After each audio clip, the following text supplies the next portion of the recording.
உடம்புலாம் ஃபுல்லாக ஃபஸ்ட்டு நிகழ்ச்சி சென்னையில் அந்த பிப்ரவரி 8 கோடம்பாக்கத்தில் அந்த நிகழ்ச்சி அந்த கோயிலில் வந்து சங்கர் வந்து பண்ணுறாப்புல. பண்ணி முடிச்சுட்டு வந்து அவரோட பெயினில் அழிச்சிட்டு நின்றுட்டு இருந்தாப்புல. அப்போது நான் ஒரு 100 ரூபா எடுத்து கையில் கொடுத்தேன். வாங்க மாட்டேன்ட்டாப்புல. அப்போ பிரியா சொன்னிச்சு, சங்கர் வாங்கிக்கிறேங்க அண்ணன் ஒரு ராசியான கை. அந்த நாகாத்தம்மா கோயில் சம்பளம் சங்கர் வாங்கியது அந்த 100 ரூபா.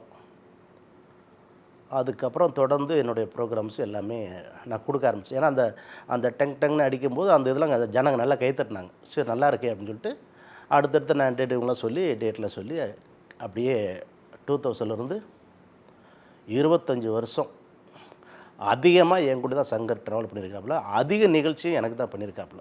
ஓகே. ஸோ அந்த ஒரு பெருமை உண்டு. ஆரம்ப காலங்கள் எப்படி இருந்து வந்தோமோ அதேமாதிரி எப்படிப்பட்ட காலம் என்றைக்குமே ஒரு அண்ணன் தம்பி அப்படின்ற பாசோடு தான் பண்ணியிருக்காப்புல. எவ்வளோ கலைஞர்கள் வந்து என்னுடைய டீமில் வந்து ஒர்க் பண்ணியிருக்காங்க. இன்றைக்கி இண்டஸ்ட்ரியில் இருக்கிற மோஸ்ட்லி ஒரு 90% பீப்புள்ஸ் எல்லாமே என்னுடைய டீமில் ஒர்க் பண்ணியிருக்காங்க, எல்லாருக்குமே தெரியும். அதில் சங்கர் வந்து எல்லா நிகழ்வும் கலந்துக்குறாப்புல. ஒரு ப்ரோக்ராம் மிஸ் பண்ண மாட்டாப்புல.